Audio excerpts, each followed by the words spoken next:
Day 2 solid state है ना। कहाँ तक पहुँच गए? क्या पढ़ा था पिछले लेक्चर में, याद है कुछ? बोलो। पिछले वीडियो में हमने सॉलिड्स के बारे में बेसिक जनरल इंफॉर्मेशन कलेक्ट की थी और सॉलिड्स के दो टाइप्स हमने पढ़े थे, दैट्स क्रिस्टलाइन और अमॉर्फस। याद आया कुछ? ठीक है, उनके कैरेक्टरिस्टिक्स क्या क्या डिफरेंसेस हैं दोनों में।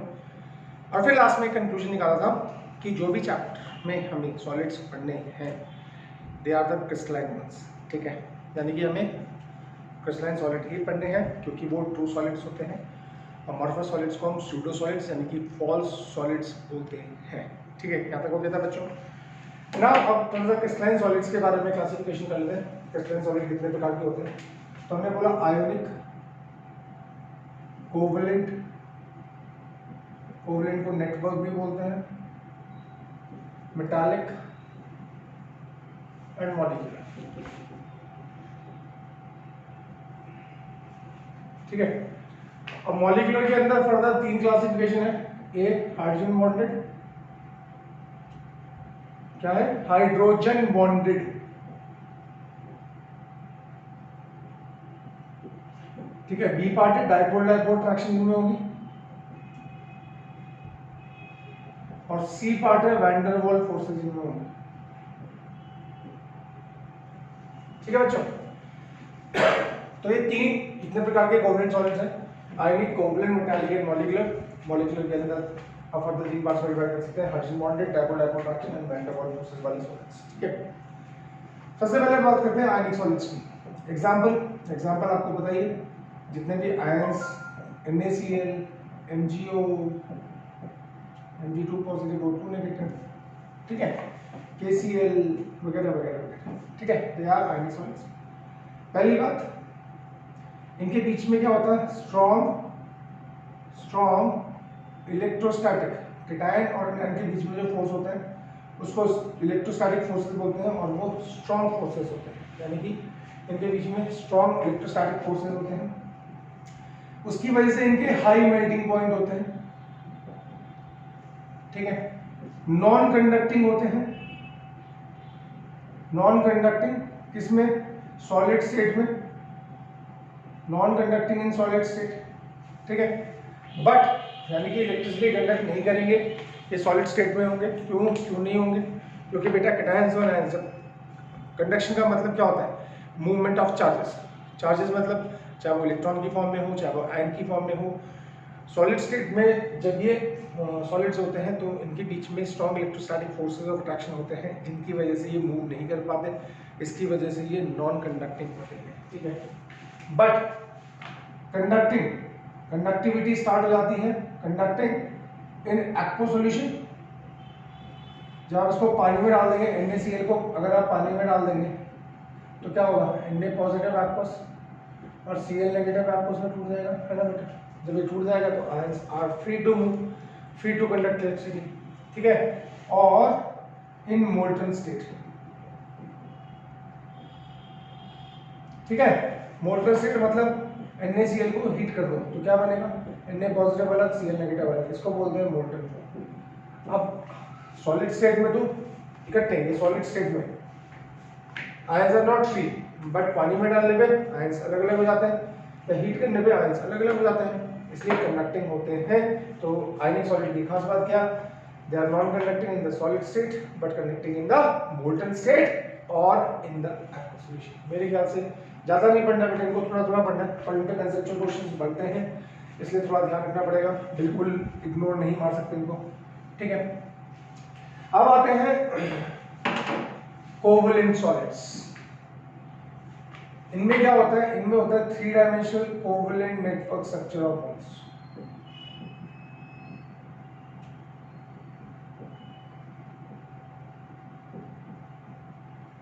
Three dimensional covalent network structure of bonds. ठीक है, एग्जांपल देख लेते हैं। एग्जांपल सी डायमंड, ठीक है, या बोरॉन या सी ग्रेफाइट। अब सी ग्रेफाइट जो होता है वो लेयर्ड स्ट्रक्चर होता है, वो उसकी बात बाद में करेंगे। SiO2 ETC। ठीक है, अब आप बोलोगे सर 3 डायमेंशनल का मतलब क्या? जैसे सिलिकॉन SiO2 को लेता है, Si ग्रुप 14 का एलिमेंट है, सिलिकॉन 4 वैलेंस इलेक्ट्रॉन है, तो एक सिलिकॉन 4 ऑक्सीजन एटम से कंबाइन होता है और ऑक्सीजन ग्रुप 16 का एलिमेंट है, 6 वैलेंस इलेक्ट्रॉन है, तो ये 2 बॉन्ड बनाएगा। तो ये एक ऑक्सीजन 2 सिलिकॉन के साथ और एक सिलिकॉन 4, रेड जिसको बोलते हैं, है ना बेटा। ऐसे ही फर्दर कंबाइन होता रहेगा एंड सो ऑन। तो ये 3 डायमेंशनल चलता रहेगा। तो आपको पता है कि कोई एलिमेंट 4 बॉन्ड बनाता है तो टेट्राहेड्रल शेप होती है, तो ये 3 डायमेंशनली टेट्राहेड्रल शेप इसकी होती रहेगी, ठीक है। ये आपने बना लिया। High melting point, very high melting point, सबसे ज़्यादा मेल्टिंग पॉइंट अगर हाई किसी का होता है तो वेरी हाई मेल्टिंग पॉइंट, ठीक है। नॉन कंडक्टिंग होंगे, non conducting, non conductive, conducting होंगे, एक्सेप्शन है ग्रेफाइट, एक्सेप्शन ग्रेफाइट, ठीक है। मेरे ख्याल से ये भी समझ में आ गया होगा, कोई प्रॉब्लम तो नहीं है किसी को। तो ग्रेफाइट एक्सेप्शन है, ठीक है। नॉन कंडक्टिंग होते हैं क्योंकि इसमें जो इलेक्ट्रॉन्स होते हैं इलेक्ट्रॉन्स फ्री नहीं है, ग्रेफाइट के पास फ्री इलेक्ट्रॉन होते हैं, आपने 11th क्लास में पढ़ा होगा। तो ये हो गया आपका कोवलेंट सॉलिड्स, 2 तरह के सॉलिड्स हो गए, तो आप इनको नोट कर लीजिए। फिर मैं आता हूँ मेटालिक सॉलिड्स के ऊपर, ठीक है।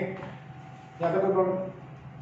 पक्का पक्का, ठीक है ना। ऊपर आते हैं मेटालिक सॉलिड्स के ऊपर, इन दोनों को मैं हटा दिया, हटा दूँ इनको, ठीक है। ज़्यादा टाइम वेस्ट नहीं करना है इसमें, ठीक।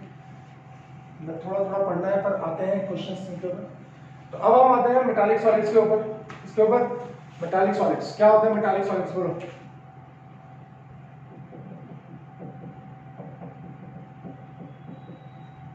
मेटालिक सॉलिड्स क्या होता है? मेटालिक सॉलिड्स बोलो, ठीक है। मेटालिक सॉलिड्स जैसे कोई भी क्रिस्टल लैटिस हो गया मेटल का, आयरन का, सोडियम का, ठीक है।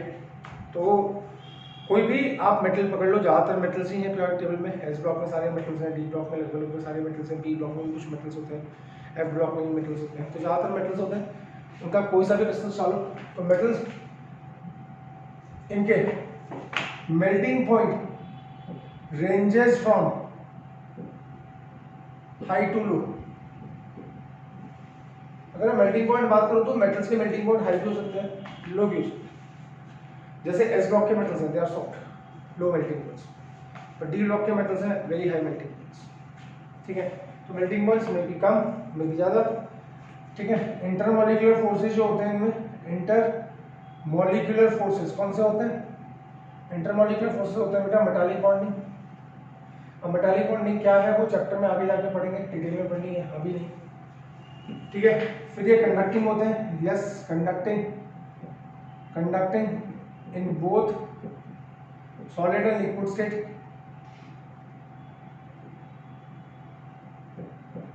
क्योंकि मेटल के पास क्या होता है बेटा, मेटल की क्रिस्टल में जब आप मेटालिक बॉन्डिंग पढ़ोगे तो आपको पता चलेगा कि मेटल की क्रिस्टल के पास फ्री इलेक्ट्रॉन्स होते हैं, और वो फ्री इलेक्ट्रॉन्स क्या करते हैं, रिस्पॉन्सिबल होते हैं कंडक्टिविटी के लिए। बट नोट क्या है, नोट कंडक्टिविटी डिक्रीजेस, या इलेक्ट्रिकल कंडक्टिविटी पूरा लिखता हूं,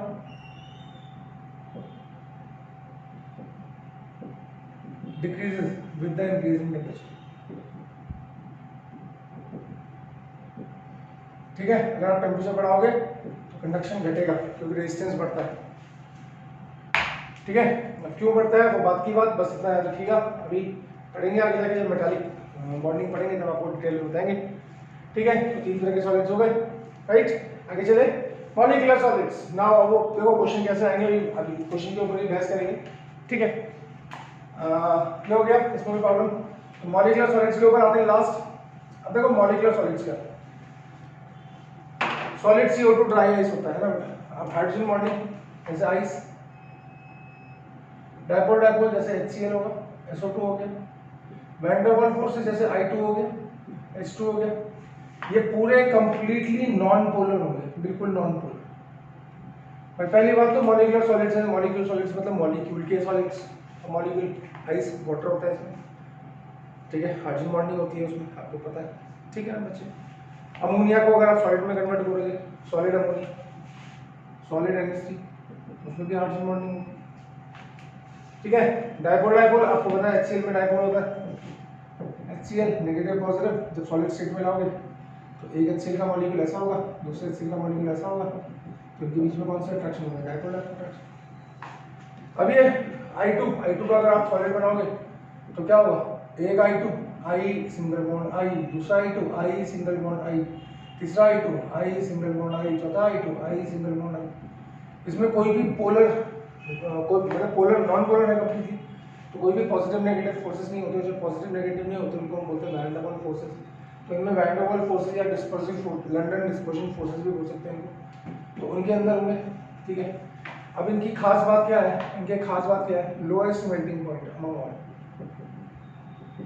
मॉलिक्यूलर सॉलिड्स का लोएस्ट मेल्टिंग पॉइंट होता है। दूसरी बात, नॉन कंडक्टिंग होते हैं, चाहे सॉलिड फॉर्म हो चाहे लिक्विड फॉर्म हो।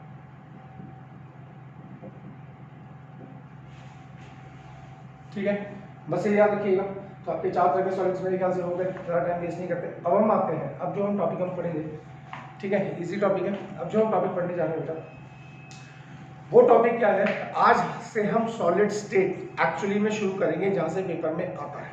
अभी तक हम बेसिक्स पढ़ रहे थे, मुझे भी मजा नहीं आता पढ़ाने में, है ना, क्योंकि बहुत ही बेसिक था ये। ठीक है, अब हम सॉलिड्स के अंदर टर्मिनोलॉजी शुरू करने जा रहे हैं, जहाँ से आपका चैप्टर बहुत इंपॉर्टेंट है।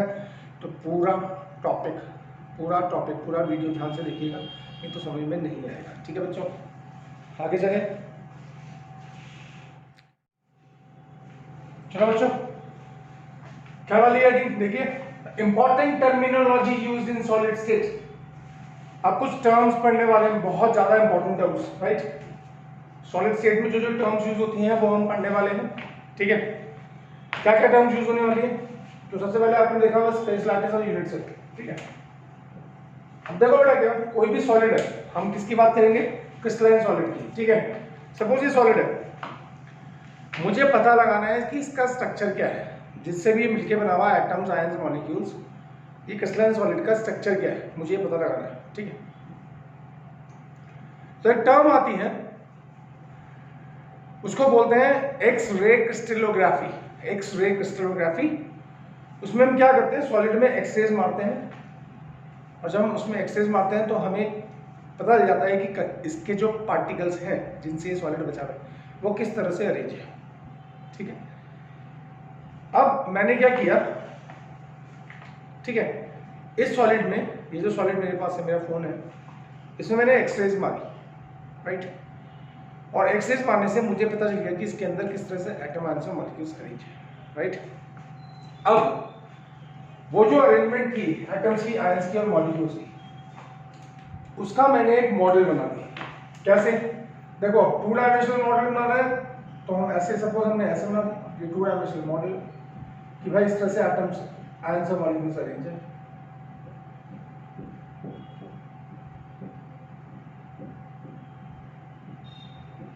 ठीक है, तो ये क्या है, ये कंप्लीट 2 डायमेंशनल पिक्चर है जो मुझे बताती है कि किस तरह से एटम, आयंस और मॉलिक्यूल सॉलिड के अंदर है।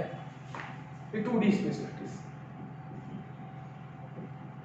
ठीक है बच्चों, पर आपको पता है सॉलिड तो 2D होते ही नहीं, सॉलिड क्या होते हैं, 3D। अब देखो, मैं 3D बनाने का एक तरीका बता रहा हूं। ठीक है, 3 डायमेंशनल स्पेस लैटिस आप कैसे बनाओगे, स्पेस लैटिस में समझ में आया, एक complete 3D picture showing the arrangement of atoms, ions, जिससे भी सॉलिड मिलके बना, molecules in space is called space lattice. मेरे ख्याल से समझ में आ गया, या क्रिस्टल लैटिस भी बोलते हैं इसको। समझ में आ गया? तो अब 3 डायमेंशनल पिक्चर कैसे बनेगी, देखो मैं आपको तरीका बताऊंगा। आप 9 ऐसी लाइन खींच लीजिए, ठीक है, एक दूसरे के पैरेलल रख दीजिए, इसी के ठीक नीचे एक लाइन और, इसी के ठीक नीचे, इसी के बिल्कुल सामने एक लाइन और, इसी के ठीक नीचे, ठीक है, और इसी के ठीक नीचे एक लाइन और, ऐसी एक लाइन और खींच लीजिए, 1 2 3 खींच ली 9 लाइन और। अब आगे वाले पोर्शन को आगे वाले से मिला दीजिए, ये आगे वाले को आगे वाले से मिला दीजिए, ठीक है, इस वाले को इस वाले से मिला दीजिए, ठीक है, इस वाले को इस वाले से मिला दीजिए, ठीक है, इस वाले को इस वाले से मिला दीजिए, इस वाले को इस वाले से मिला दीजिए। आगे वाले को आगे वाले से, पीछे वाले को पीछे वाले से, आगे वाले को आगे वाले से, ठीक है, समझ में आ गया। और पीछे वाले को पीछे वाले से, बन गया, बन गया ये पूरा, बोलो हाँ या ना, बन गया। अब पीछे वाले को पीछे वाले से मिला दीजिए ऐसे, ठीक है, पीछे वाले को पीछे वाले से मिला दीजिए ऐसे, ठीक है, मेरे ख्याल से कोई प्रॉब्लम नहीं होगी, होगा। अब इन दोनों के सेंटर में एक लाइन कीजिए, सेंटर में पूरा ऐसे बना दीजिए,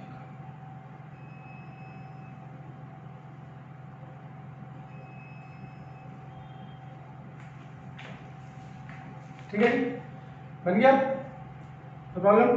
अब इसके सेंटर में भी लाइन खींच दीजिए यहाँ से, ये बीच वाले को बीच वाले से, मिल गया।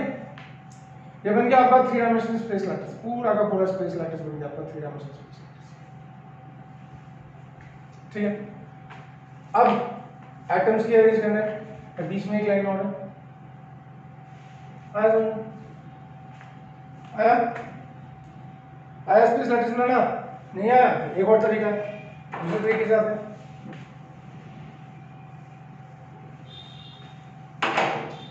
एक स्क्वायर बनाइए, ठीक है, फिर एक स्क्वायर ऐसा बनाइए, ये बनाया। अब ये ध्यान रखिएगा, इन दोनों स्क्वायर के बीच में जो स्क्वायर बन रहा है, जिसको मैं अलग कलर से मार्क कर रहा हूं, ये जितना बड़ा हो, ये वाला स्क्वायर, ये जितना बड़ा होगा, ये बड़ा होना चाहिए, बड़ा, यानी कि इन दोनों के बीच में डिस्टेंस कम रखो, पर ये बड़ा होना चाहिए, उतना अच्छा आपका स्पेस लैटिस बनेगा, समझ में आ गया, ठीक है। इसको इससे मिला दीजिए, इसको इससे मिला दीजिए, इसको इससे मिला दीजिए, इसको इससे मिला दीजिए, बन गया, क्यूब बन गया एक। अब बीच में सेंटर में लाइन खींचिए, ठीक है, तो इन दोनों के पैरेलल बीच में एक लाइन खींचिए, नीचे वाले को नीचे वाले से, बीच वाले को बीच, आगे वाले को आगे वाले से, बीच वाले को बीच वाले से, ठीक है। फिर इसके पैरेलल लाइन खींचिए, ठीक, फिर इन दोनों के बीच में एक पैरेलल लाइन खींचिए, आगे वाले को आगे वाले से, पीछे वाले को पीछे वाले से, बीच वाले को बीच वाले से, और इन दोनों के बीच में भी एक लाइन खींचिए, बन गया। यह है 3 डायमेंशनल स्पेस लैटिस।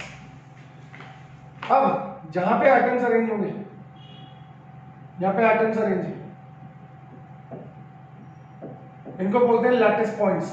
क्या बोला? 3 डायमेंशनल स्पेस में, स्पेस लैटिस के अंदर जहां जहां पे एटम्स अरेंज होंगे, ये इस तरह से सॉलिड्स के अंदर एटम्स अरेंज, इनको हम बोलेंगे लैटिस पॉइंट्स। क्या बोलेंगे? Lattice points, lattice points, lattice points, ठीक है। तो मेरे ख्याल से स्पेस लैटिस समझ में आ गया होगा, एक किसी भी सॉलिड के अंदर किस तरह से एटम, आयंस और मॉलिक्यूल्स अरेंज है, उसकी कंप्लीट 3 डायमेंशनल पिक्चर को स्पेस लैटिस बोलते हैं, ठीक है। अब यहाँ देखिए, ध्यान दीजिएगा प्लीज। अब ये 2 डायमेंशनल स्पेस लैटिस है, ये 3 डायमेंशनल, ये 3D स्पेस लैटिस है, ठीक है, मेरे ख्याल से समझ में आ गया होगा।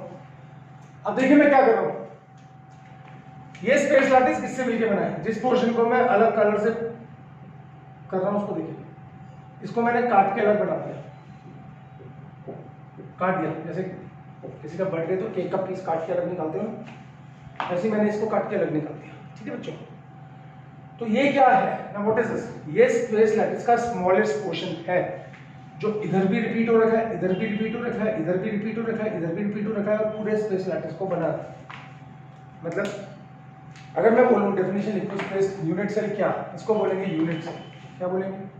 Unit cell. तो यूनिट सेल क्या? Smallest arrangement of atoms, ions जो भी है, इन स्पेस लैटिस,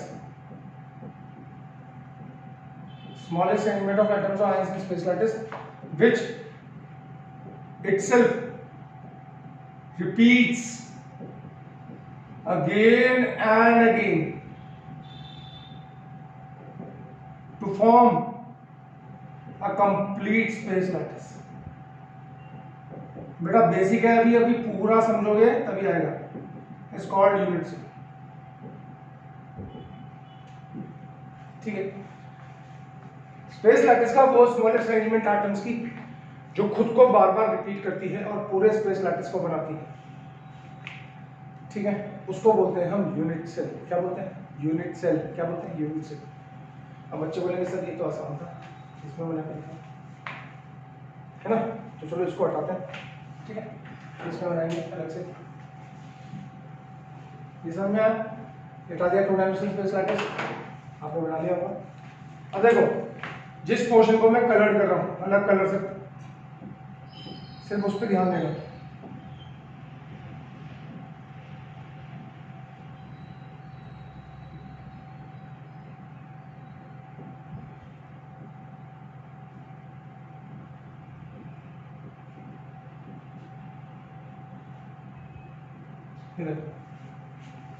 ठीक है, इतना पीस, ये पूरा केक है, इतना पीस मैंने सफाई से काट के अलग बना दिया। कैसे बनाऊंगा अलग? ये देखो क्यूब,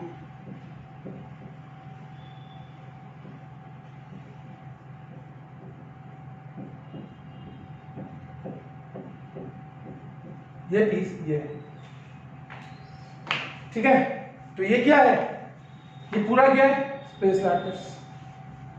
उसके अंदर ये क्या है? ये स्मॉलेस्ट अरेंजमेंट है 8 एटम्स की, 8 एटम्स इसके अंदर, जो बार बार रिपीट हो रही है, ठीक है, और पूरे स्पेस लैटिस को बना रही है। इसको बोलेंगे क्या? 3D unit cell, 3 dimensional unit cell, ठीक है। तो यूनिट सेल क्या? Complete 3 dimensional arrangement showing how atom ions और molecules are arranged in a space lattice at unit. हाँ, अगर मैं बोलूँ इसके स्पेस लैटिस के अंदर कितने यूनिट्स हैं, तो आप बोलोगे एक इसके पीछे 2, एक यहाँ पे 3, एक यहाँ पे 4, एक यहाँ पे 5। देखो इन दोनों एजेस को मिला के 1 यूनिट है और इसको मिला के दूसरा यूनिट है। ऐसे इन दोनों को मिला के तीसरा, फिर इन दोनों को मिला के चौथा। 1 2 3 4 5 6 7 और 1 8। तो इस कंप्लीट 3 डायमेंशनल स्पेस लैटिस के अंदर कितने यूनिट्स हैं? 8 यूनिट्स। तो मेरे ख्याल से 3 टर्म्स आपको समझ में आ गई होंगी। स्पेस लैटिस क्या? कंप्लीट 3 डायमेंशनल पिक्चर जो हमें ये बताती है कि किस तरह से एटम्स, आयंस और मॉलिक्यूल्स अरेंज हैं सॉलिड के अंदर, मतलब स्पेस लैटिस। यूनिट सेल क्या? स्पेस लैटिस का वो स्मॉलेस्ट अरेंजमेंट ऑफ एटम्स जो खुद को बार बार रिपीट करती है और पूरे स्पेस लैटिस को बनाती है, इट्स कॉल्ड यूनिट सेल। और तीसरा जहाँ पे एटम्स, आयंस और मॉलिक्यूल्स अरेंज होते हैं उनको हम बोलते हैं लैटिस पॉइंट्स। तो मेरे ख्याल से 3 टर्म्स समझ में आ गई होगी। अब हम आते हैं यूनिट सेल के ऊपर, ठीक है बेटा, यहाँ तक आगे समझ में? नोट कर लीजिए फटाफट नोट कर लीजिए। चलिए बच्चों आगे चलते हैं। हमने स्पेस लैटिस पढ़ लिया, हमने यूनिट सेल पढ़ लिया। अब हम किस पे आ रहे हैं? अब हम आ रहे हैं types of unit cell on the basis of arrangement of atoms. इसको तो हमको समझिए। यूनिट सेल क्लियर है ना? मेरे ख्याल से क्लियर हो गया होगा, ऐसा कुछ है नहीं उसमें इतना खास पढ़ने के लिए कि आपको प्रॉब्लम हो। अब हम क्या बोल रहे हैं? हम बोल रहे हैं types of unit cell on the basis of arrangement of atoms. इसको समझिएगा क्योंकि अभी आप यूनिट सेल को कई तरीके से क्लासिफाई करेंगे। This is the first one, ठीक है बच्चों। हमने बोला on the basis of arrangement of atoms unit cell को हम 2 पार्ट्स में डिवाइड करते हैं। पहला प्रिमिटिव यूनिट सेल, जिसको कि हम सिंपल यूनिट सेल भी बोलते हैं, और दूसरे होते हैं centred unit cell.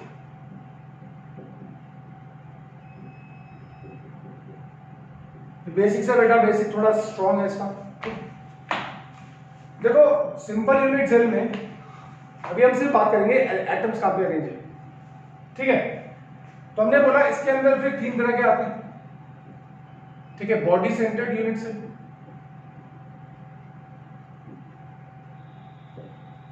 B face centred unit cell, और सी एंड फेस सेंटर्ड, ठीक है। यहां तक आ गया। प्रिमिटिव यूनिट सेल, प्रिमिटिव को प्रिमिटिव क्यों बोलते हैं? क्योंकि बेटा ये जो बेसिक अरेंजमेंट है ना एटम्स की वो होगी ये अरेंजमेंट तो होगी सबके अंदर,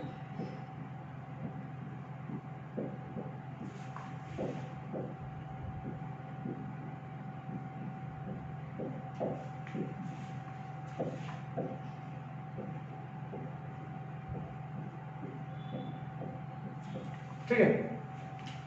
अब देखो प्रिमिटिव यूनिट सेल में एटम्स कहां पे अरेंज होंगे? एटम सिर्फ कॉर्नर्स में अरेंज होंगे,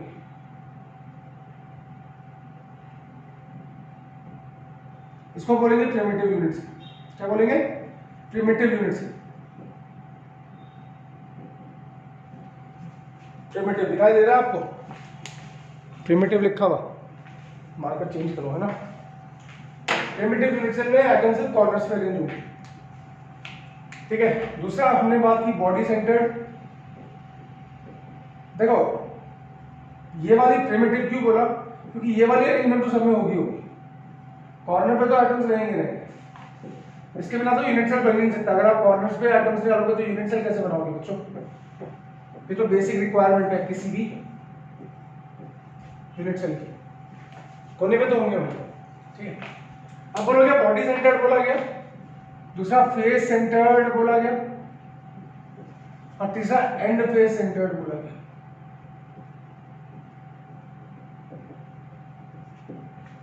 ठीक है, देखो बॉडी सेंटर्स में एटम कहां पे होंगे? रटना है मेरे साथ, कॉर्नर पे हो तो होंगे एक यूनिट सेल की बॉडी। जैसे ये रूम है, 1 2 3 4 कॉर्नर्स होते हैं, 5 6 7 8 कॉर्नर्स होते हैं, और उस बॉडी के सेंटर में रख दिया, ऐसे समझो। पूरा चैप्टर इस रूम से ही समझोगे आप। तो बॉडी के सेंटर में रख दिया, ये हो गया बॉडी सेंटर एटम।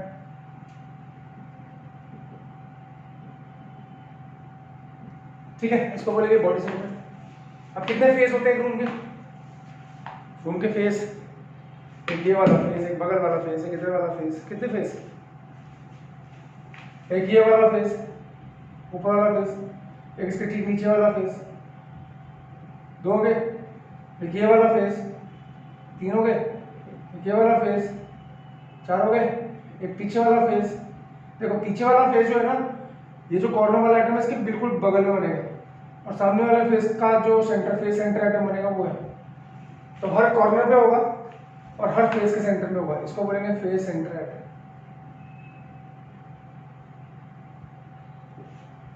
ठीक है, और चौथा होता है and face centre. And face centre मतलब दो ऑपोजिट फेस, जैसे ये वाला फेस के सामने वाला फेस, अगल बगल वाले फेस, ऊपर नीचे वाले फेस, इनको बोलते हैं ऑपोजिट फेस, या इन्हीं को बोलते हैं ऑल्टरनेट फेस। अभी आपको थोड़ा सा अजीब सा लगेगा ऑल्टरनेट कैसे होते हैं, सही, कोई बात नहीं। दो ऑपोजिट फेस के सेंटर में एटम डाल दो, चाहे यहाँ पे, चाहे ऊपर नीचे, चाहे आगे पीछे। ठीक है, तो हम बोलेंगे ये बन गए मेरे 4 तरह के units on the basis of arrangement of atoms. या तो मेरे ख्याल से समझ में आ गया होगा कि एटम्स के बेसिस पे यूनिट सेल को हम 4 पार्ट्स में डिवाइड कर सकते हैं और 4 तरह के यूनिट सेल बनेंगे। बोलिए इसमें कोई प्रॉब्लम? जल्दी बोलिए। हो गया? आगे चले, मेरे ख्याल से क्लियर हो गया होगा। अब देखो बेटा टर्म आती है, एक टर्म आती है। अभी तक हमने क्या करा? अभी हमने यूनिट सेल को क्लासिफाई किया on the basis of arrangement of atoms. अब देखो हम क्या करने जा रहे हैं। अब हम करने जा रहे हैं, ध्यान से सुनिएगा, हम पहले टर्म पढ़ेंगे। एक टर्म है parameters of units. Parameters of units, और पैरामीटर्स ऑफ यूनिट सेल को हम 2 पार्ट्स में डिवाइड करते हैं, एजेस ऑफ यूनिट सेल, ठीक है, ये पार्ट, और बी पार्ट है एंगल्स बिटवीन द एजेस।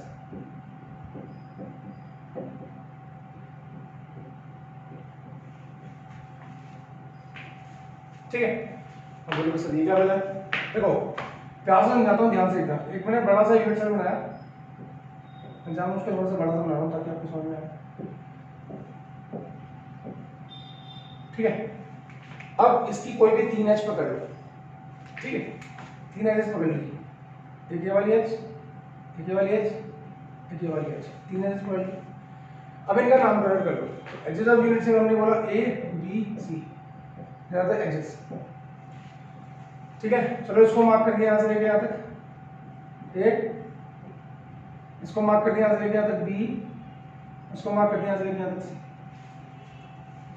ठीक है, अब देखो बहुत सारे केस बन सकते हैं, ए और बी बराबर हो सकती है और सी भी बराबर हो सकती है। ए हो सकता है बी के बराबर ना हो पर बी और सी बराबर हो सकता है, ए बी और सी तीनों बराबर ना हो। ऐसे बहुत सारे केसेस बन सकते हैं, है ना। बच्चा दिमाग में रखते हैं कि नहीं यार सर ये तो कीवर्ड से लग रहा, ठीक है, ए और बी बराबर लग रहे, सी थोड़ा सा छोटा, ऐसा कुछ भी हो सकता है। ऐसे बहुत सारे केसेस बन सकते हैं। ठीक है, तो एजेस, पहला पैरामीटर हो गया एजेस, दूसरा पैरामीटर हो गया एंगल्स बिटवीन द एजेस। अब इसको ध्यान देना,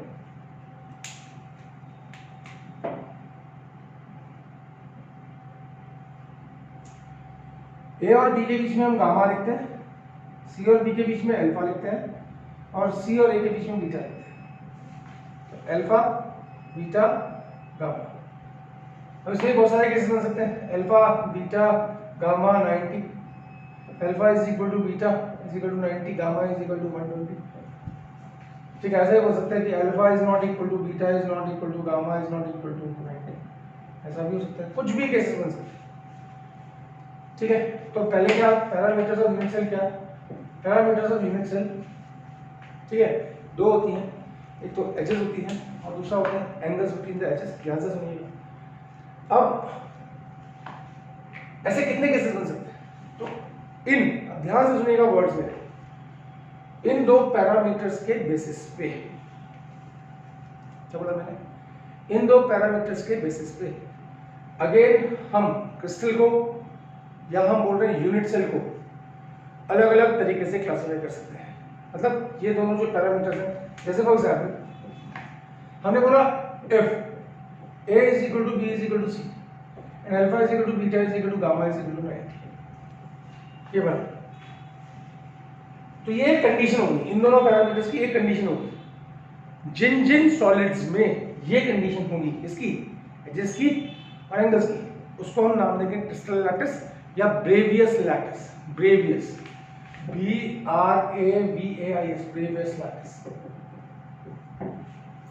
हम बोलोगे सर ये क्या हमारी, ब्रेवियस ने ही बोला, ब्रेवियस ने क्या बोला, उसने जितने भी क्रिस्टलाइन सॉलिड थे उन सब पे एक्सरेज मारी, सब में जो उसके यूनिट सेल पैरामीटर्स हैं सबकी ABC और अल्फा बीटा गामा नोट की, यानी कि एजेस और जो एंगल्स हैं बिटवीन द एजेस वो नोट की।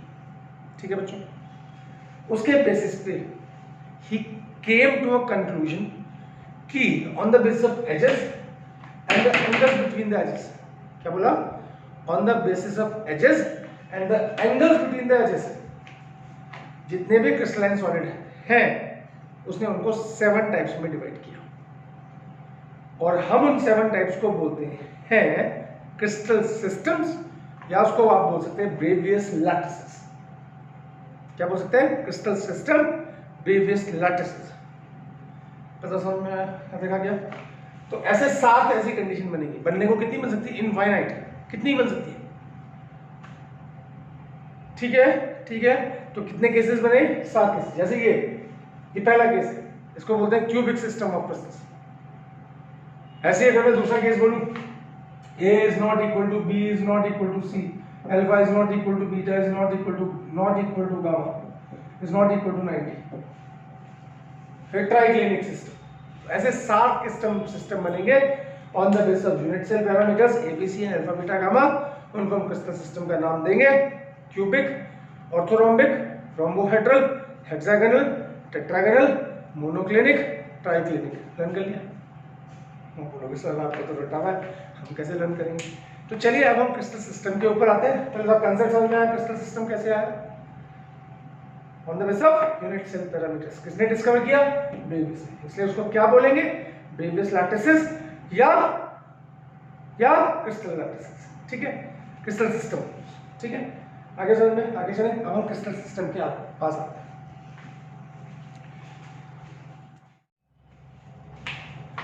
क्या लिखा हुआ बच्चों बोर्ड पे, इंपॉर्टेंट 7 क्रिस्टल सिस्टम्स। क्या है ये बीमारी है, जरा इसको देख लें ध्यान से।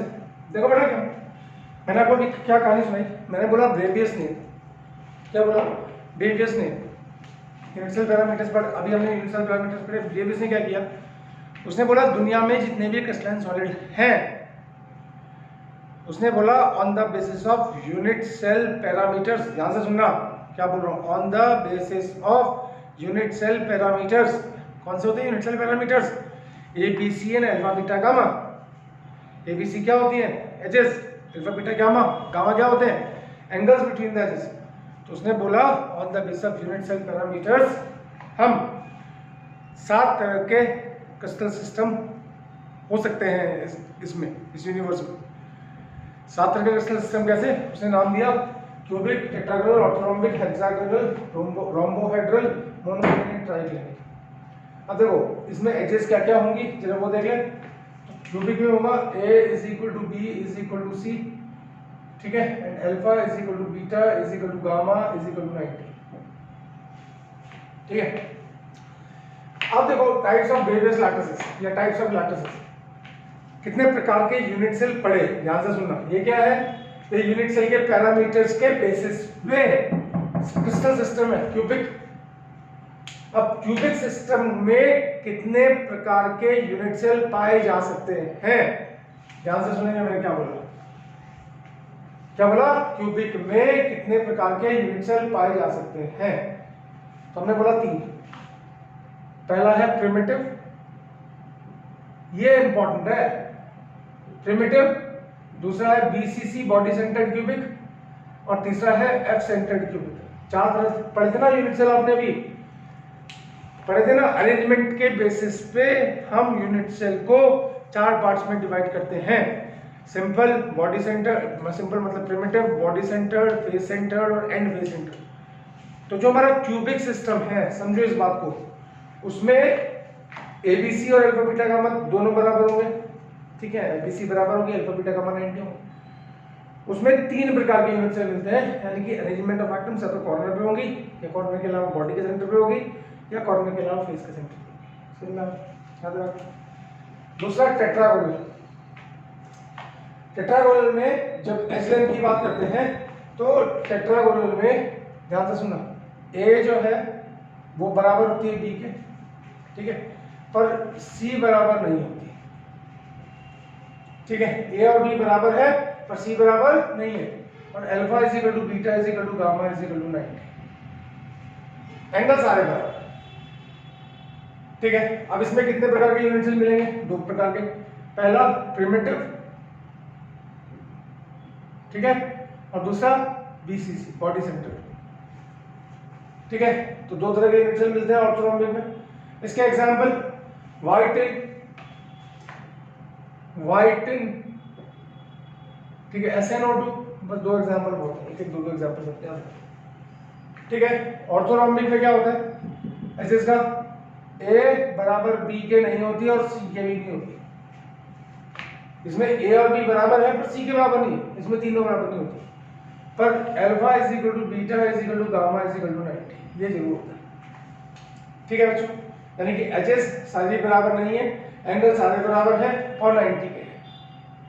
ठीक है, एग्जांपल इसमें कितने प्रकार के, इसमें ऑल 4 टाइप्स। सिंपल, इसको मैं अलग ही कर लूं। इसमें प्रिमिटिव, ठीक है, दूसरा बॉडी सेंटर्ड, तीसरा फेस सेंटर्ड, और चौथा and face centre, EF and face centre. 4 प्रकार के यूनिट सेल मिलते हैं। ठीक है, एग्जांपल रोम्बिक सल्फर,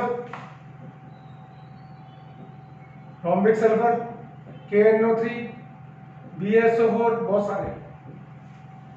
ठीक है बच्चों, अब आते हैं हेक्सागोनल में। ये किसका था, हेक्सागोनल। हेक्सागोनल में एक क्या होगा, कंडीशन क्या है, A और B बराबर होगी, A is equal to B is not equal to C। वही कहानी, अल्फा और बीटा जो होंगे वो 90 के होंगे, alpha is equal to beta is equal to 90, और गामा इज इक्वल टू 120 होगा। ठीक है बच्चों, गामा क्या होगा, 120 होगा।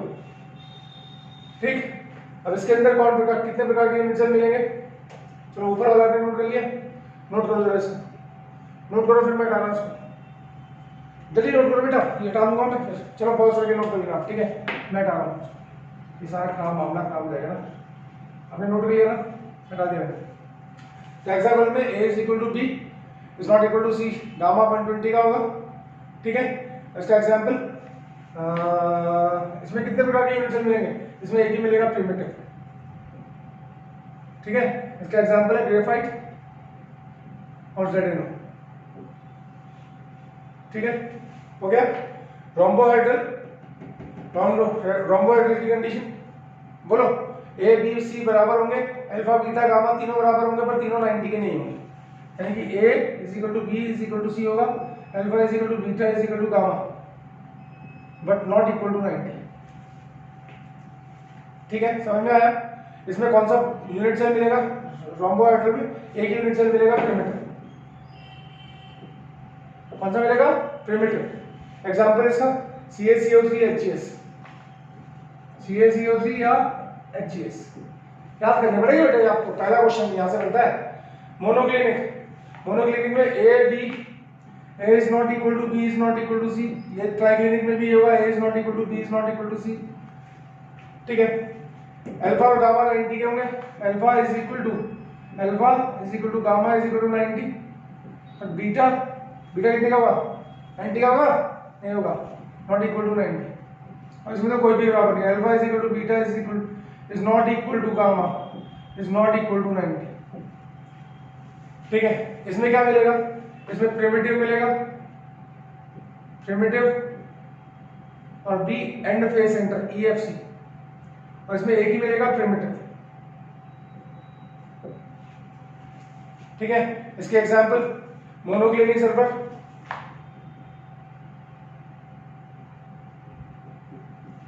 ठीक है। ट्राइक्लिनिक का एग्जांपल K2CR2, ये बहुत एग्जाम इंपॉर्टेंट है, और CuSO4.5s2, ये इसका एग्जांपल, ठीक है।